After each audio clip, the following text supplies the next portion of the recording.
I was about 14 years old, and I was in high school, and I was pretty much a screw up because I just wanted to ride my skateboard, smoke weed, and well, that's pretty much it. And I do remember one day I was at my parents' house with a couple of friends probably, and I think we were watching some skateboarding like movies, or because that's what it was all about back then, you know, at that age, music, skateboarding, weed, women, blah blah blah blah blah. And then at one point I know one of these guys asked me like, look, I want to have a Mohican. We probably have been smoking weed, so it probably was like, oh man, Mohican man. And my dad had a clipper. My dad actually had a wild super taper, which I'm still using, and I was like, well, my dad's got a clipper, I'll do it. And I don't know if any of you guys ever did a Mohican. It's not an easy haircut.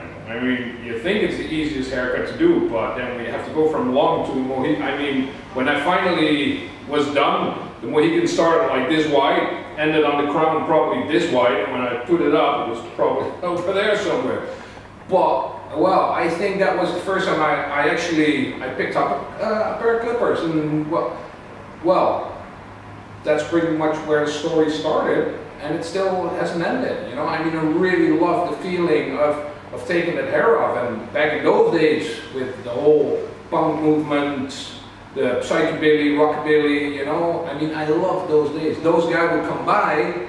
Nowadays, you got guys coming in with an iPhone showing you a photo of Brad Pitt, George Clooney, and then they want something in the middle. That's not going to work, you know, but that's what the internet, it screwed with us, you know. It made life rich, yeah, because it changed the world. It made the world really small, which I love, but it made our minds really small as well, because back in those days, those guys would come by with their records, and they would just ask me to copy the pompadours or the quiffs from the singers from that band. I mean, those were interesting days. I mean, it was that kind of music, but it was also like hip-hop, NWA and stuff, so I was doing the figures and the flat tops. I mean, I was just trying it out, and that's pretty much how I got into barbering.